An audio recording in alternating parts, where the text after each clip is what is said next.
Thank you very much. You know, Jim, it ain't Lizard's thicket, but it's okay. It's good. Well, it's low country, man. It's low country. Yeah. That's right. You'd have just a few fans here. Look at this. A few. Thank you so much. Love My you too. gosh.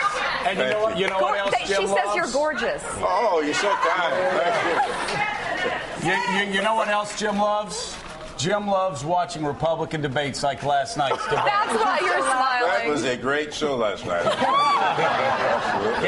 Can you believe how lucky the President of the United States and the Democratic Party is right now with this? I mean, if Charles Krauthammer and Peggy Noonan are calling Republican debates clown shows, suicide, you know, the Republican brand is going down right now, and that actually helps Democrats. Well, maybe in the fall, but I think that while we're going through this process, I wouldn't start getting too happy yet. I know a little bit about this, and then you should wipe the smile off your face. Well,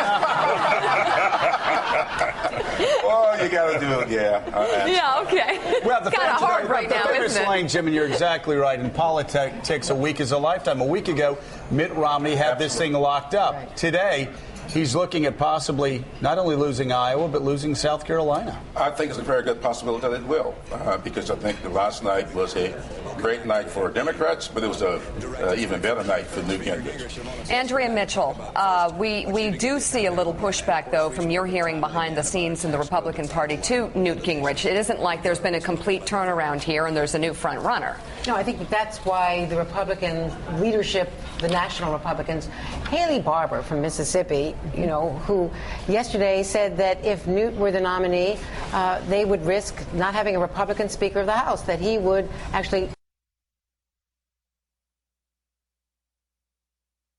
Huckabee objecting publicly yesterday to a new Gingrich web ad, which used Huckabee from 2008 endorsing Gingrich, and put out a statement saying, I haven't endorsed him. That was 4 years ago. I'm not taking a position, and really shooting him down. So even conservative Republicans are concerned.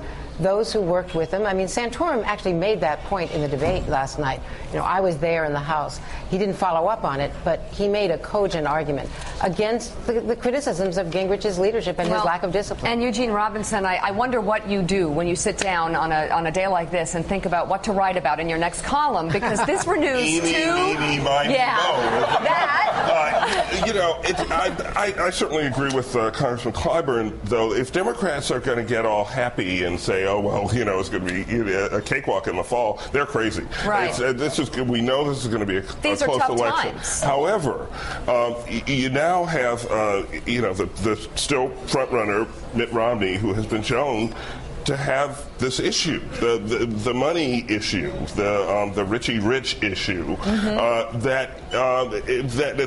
and Republicans are kind of drawing the roadmap for how to go after that issue. They're bringing all this stuff out, and Democrats are just taking notes at this point. And then you've got Newt Gingrich, who's clearly on the rise here in South Carolina, uncertain what his prospects are in the rest of the country.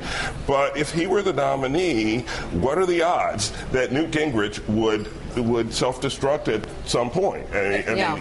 Historically, those odds are pretty good. None of this happens in a vacuum. Andrea was talking about earlier off camera about the President of the United States last night, where he was. And Four fundraisers, and I would guess today it's easier to raise money for the President than it was a week or two ago. Again, this could all change, but right now the Republicans are having an identity crisis. And the President showed off some of his skills at the Apollo in Harlem last night, and he held a fundraiser at the Legacy Theater on 125th Street, where he took the stage and paid tribute to the Reverend Al Green, who was in the room. And then to know that Reverend Al Green was here.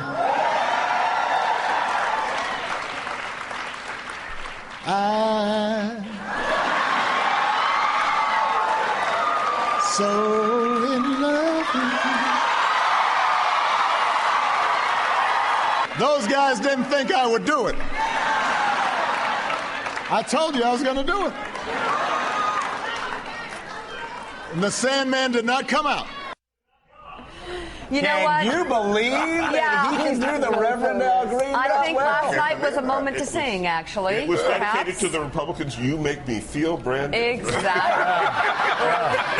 Seriously. That's great. You know, the Sandman is the guy who used to use the hook to get the amateur hour. Starting out, for those who don't know, a little bit of Al Green's huge hit, Let's Stay Together. Wow. But the president's in fine form right now. He really is in fine form. And I think Democrats are beginning to see what the definitions are going to be for the fall. And we now got, I think, two front runners on the Republican side. And it gives us a lot of things to do. And again, stop it with the smiling.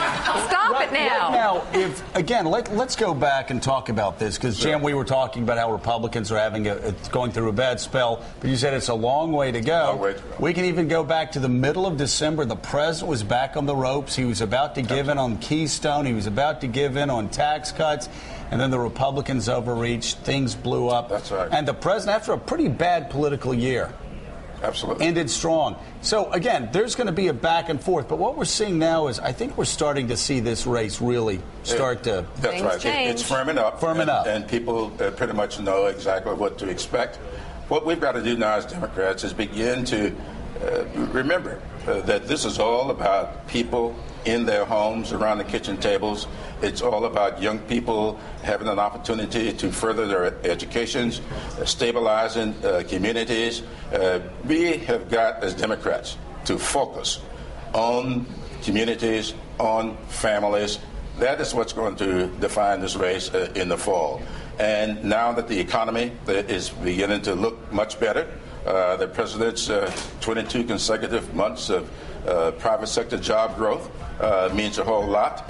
We see the lowest number of people seeking employment. I think the lowest in 4 years. This kind of stuff will bode well for the president, but we got to build upon it. All right, Congressman Jim Clyburn, thank you so much.